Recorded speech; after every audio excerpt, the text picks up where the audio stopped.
सरकार आमचं आहे, विरोधी पक्षातले तुम्ही नाही देणार तुम्हाला निधी। अरे निधी काय तुमच्या बापाचा आहे का?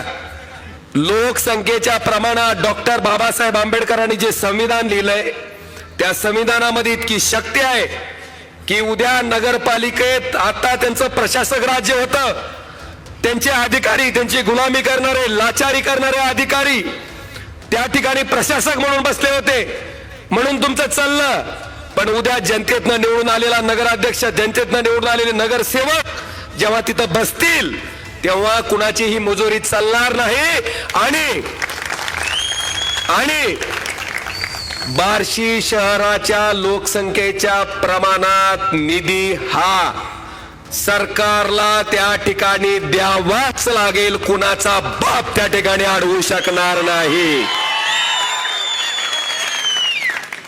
माणूस वारल्यावर पोचवायच्या सामानावर सुद्धा जीएसटी आहे। जीएसटी देऊनच जायचं वर, सुट्टी। मग पैसे कोणाचे आहेत? जनतेचे। मला सांगा, तुमचा पैसा तुम्ही आम्हाला मतं टाकून खासदार केलं, तुम्ही आम्हाला मतं टाकून आमदार केलं, मी केंद्रातलं सरकारसाठी मत केलं, तिथं सरकार बनलं।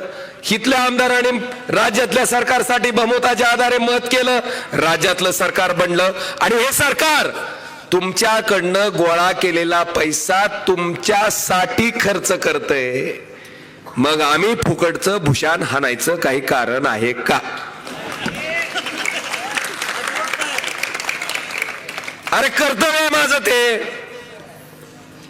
खासदार निधी असो कुठलं का काम असं ना, ते करणं माझं कर्तव्य आहे, जबाबदारी आहे, ती स्वीकारली आहे मी आणि ती मी केलीच पाहिजे। आज एक चालू झालंय, सरकार आमचं आहे, विरोधी पक्षातले तुम्ही नाही देणार तुम्हाला निधी। अरे निधी काय तुमच्या बापाचा आहे का? आणि तुम्हाला आज सांगतो, लोकसंख्येच्या प्रमाणात डॉक्टर बाबासाहेब आंबेडकरांनी जे संविधान लिहिलंय त्या संविधानामध्ये इतकी शक्ती आहे की उद्या नगरपालिकेत आता त्यांचं प्रशासक राज्य होतं, त्यांचे अधिकारी त्यांची गुलामी करणारे लाचारी करणारे अधिकारी त्या ठिकाणी प्रशासक म्हणून बसले होते म्हणून तुमचं चाललं। पण उद्या जनतेतनं निवडून आलेला नगराध्यक्ष जनतेतनं निवडून आलेले नगरसेवक जेव्हा तिथं बसतील तेव्हा कुणाचीही मुजोरी चालणार नाही। आणि बार्शी शहराच्या लोकसंख्येच्या प्रमाणात निधी हा सरकारला त्या ठिकाणी द्यावाच लागेल, कुणाचा बाप त्या ठिकाणी अडवू शकणार नाही।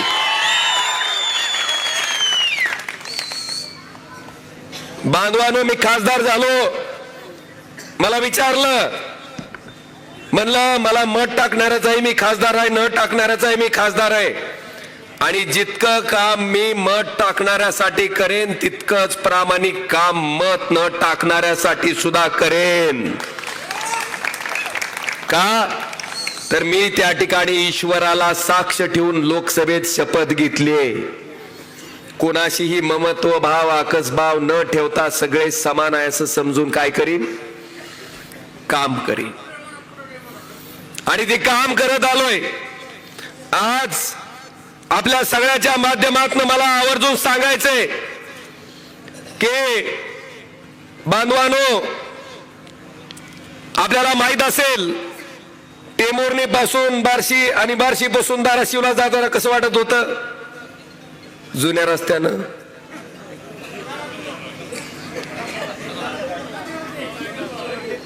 खड्यात आपटलं की पहिल्यांदा खासदार, त्याच्या घराण्याचा उद्धार आणि पुन्हा आमदाराच्या, होता का नाही? आता कसं आहे, हाय ना व्यवस्थित? मला आपल्याला सांगायचं, मी विरोधी पक्षाचा खासदार असताना सुद्धा टेंभुर्णी ते लातूर या रस्त्याचं चौपदरीकरणाचा डीपीआर मंजूर झालाय, टेंडर फायनल झालंय। पुढच्या 2 वर्षात या रस्त्याचं चौपदरीकरण होईल, पूर्ण काम त्या ठिकाणी पूर्ण होईल, हे मला आपल्याला आवर्जून या सभेच्या निमित्तानं सांगायचं। फक्त तुम्ही त्या स्पीड ब्रेकरची मागणी करू नका। काय हौस आहे म्हणता साहेब? मी तर म्हणतोय वर्ल्ड रेकॉर्ड असेल, ती मुरणीहून निघाला आणि बारशी पुस्तोर युस्तोर फक्त स्पीड ब्रेकर मापायची. लय नाद आहे तुम्हाला गड्या स्पीड ब्रेकरचा.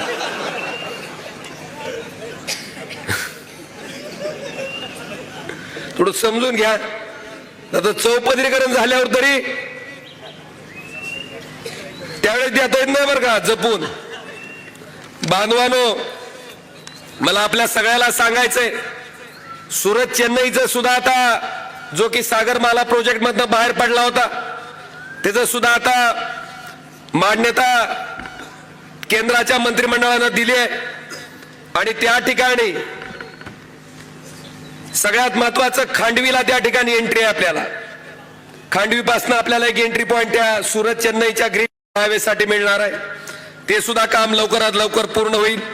बरं, अजून एक मला सांगा, रेल्वे जी आहे, रेल्वे ती केंद्र सरकारकडे असते का राज्य सरकारकडे? जरा सांगावं या लोकांनी. साहेब, मी सोलापूर, तुळजापूर, धाराशिवचं रेल्वे मार्गाचं काम पाठपुरावा करून चालू केलं, तरी आमच्यातलं तिथला आमदार काय मला सोडतच ना. त्याच्या जवळच एक पोत्याचं गटोडच आहे भरलेलं नारळानं. घेतय नारळ ते की हाणतय कुचा. काल तुळजापूरच्या लोकांना सुद्धा सांगितलं, जरा तुमच्या आमदार साहेबाला समजून सांगावं म्हणलं, ही लय ह्याचं भान गेल्यावर करायला म्हणलं, सांगा. बांधवानो, पनवेल जी गाडी आपली त्या ठिकाणी चलते, त्या गाडीला बार्शीत हॉल्ट त्या ठिकाणी आपण मंजूर करून घेतला. हे सुद्धा मला आवर्जून या सभेच्या माध्यमातून आपल्याला सांगावं लागेल. सगळ्यात गंभीर, जंगली रम्मी पे आओ ना यार. कसा होता दणका साहेब? शेकडो कुटुंब बेचिराग झाली या जंगली रम्मीच्या नादी लागून. मी एकमेव खासदार होतो की ज्यानं ह्या जंगली रम्मीचा विषय त्याच्यातली दहाकता एका जीसीबी चालकानं स्वतः करून त्याच्या गरोदर पत्नीची केली, एका लहान लेकराची, आणि स्वतः फक्त जंगली रम्मी मध्ये पैसे हरल्यामुळं.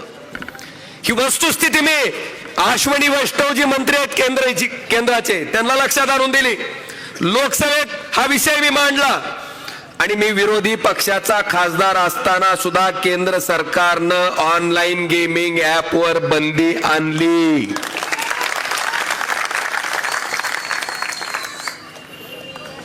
बांधवानो, आपण बघितलं असेल की आपल्या इथल्या पाणी पुरवठ्याचा कसा खेळखंडोबा झालाय. लोकांना निवडून आलेल्या लोकप्रतिनिधीची गरज काय असते, मला वाटतं मागच्या 4-5 वर्षाच्या प्रशासक राजीवरून तुम्हाला कळालं असेल की गल्लीतला नगरसेवक किती महत्वाचा असतो आणि जनतेतनं निवडून आलेला नगराध्यक्ष किती महत्वाचा असतो. हाय का नाही? हाय का नाही? म्हणून आता तुम्ही निश्चिंत राहा.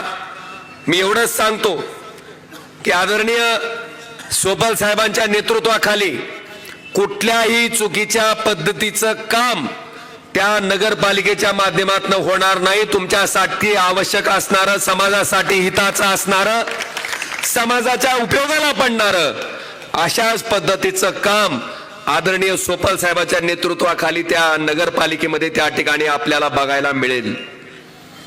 आणि खऱ्या अर्थानं मला एक गोष्टीचं अजून आठवण करून द्यायची की लिंगायत समाजाची कित्येक वर्षाची एक मागणी होती, प्रमुख मागणी, की लिंगायत समाजाला धर्माचा दर्जा मिळावा म्हणून. साहेब, तो सुद्धा विषय लोकसभेत मांडणारा मी एकमेव खासदार आहे आपण निवडून दिलेला. हे सुद्धा मला आवर्जून या ठिकाणी या सभेच्या निमित्तानं सांगायचंय. अनेक विषय आहेत, असंख्य विषय आहेत. आता बांधवानो, खऱ्या अर्थानं प्रत्येक ह्याच्यात आपला सगळ्यांनी आता उद्याच्या 3 तारखेला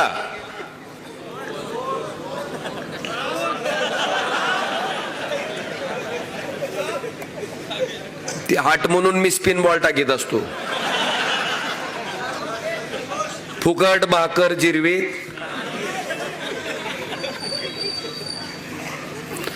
आणि माझं एकच मत आहे, ही सगळे कॅमेरे कदाचित बंद पडतील हो, ही जी कॅमेरे आहेत का, ही कदाचित बंद पडतील, घोटाळा होईल, पण वरून 24 तास रेकॉर्डिंग करणारा भगवंताचा कॅमेरा सारखा चालू आहे. तेवढ्या कॅमेऱ्याकडे फक्त लक्ष ठेवून काम करा, तेवढ्या कॅमेऱ्याकडे लक्ष ठेवून वागा. कारण त्या कॅमेऱ्यात तुम्ही केलेलं पाप ही रेकॉर्ड होते, त्या कॅमेऱ्यात तुम्ही केलेलं पुण्य सुद्धा रेकॉर्ड होते. आणि पुण्यापेक्षा पापाचं माप वाढलं की आपण लोकसभेला बघितलाय सुपडा कसा झाला, त्याच पद्धतीनं आपण विधानसभेला बघितलं सुपडा कसा झाला. आणि त्याचीच पुनरावृत्ती उद्याच्या 2 डिसेंबरला काय होणार आहे, सुपडा होणार का नाही, करणार का नाही. आणि आता एक टूम आहे, मी बघतोय आता काय झालंय, कालच बघितलं असेल साहेब, नितेश राणेने 25 लाख रुपये पकडलेली, त्यांच्यातच कळवंडी चालू झाल्यात आता, भावाभावातच पैसे वाटायला जोनो. इथला काय आकडा फुटला का नाही.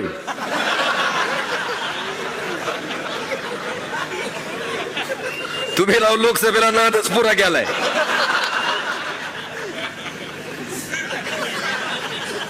अरे सांगा की, योगी बारीक म्हणते 2000 आहे म्हणते.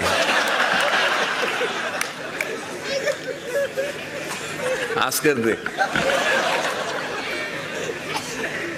मला जाऊ दे, हिशोब करू साहेब, 2 मिनिटं घेतो फक्त.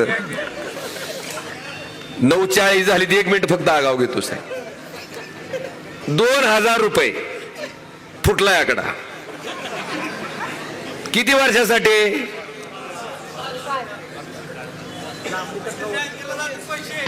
5 वर्षासाठी. एका वर्षात किती दिवस आहेत,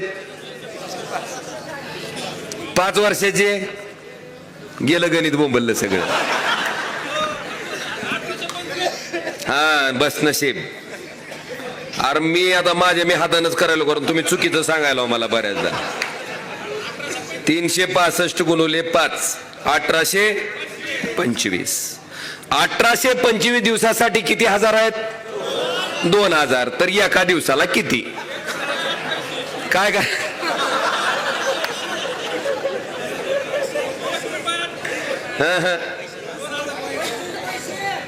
1825 दिवसाला किती हजारानं भागावं लागेल आपल्याला, 2000 भागिले, थांबा रे,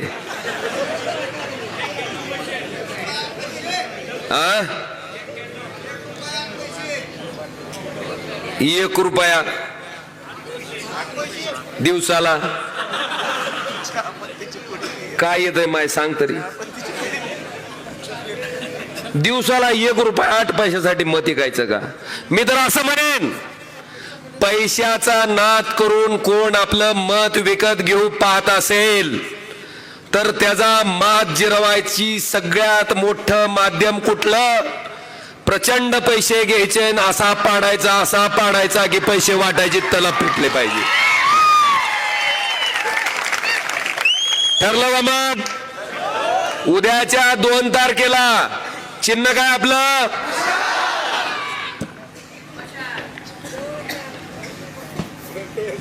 हिने मला आणून दिले कुर्डवारगी मार्गे अजमेर रेल्वे गाडी सुरू करू.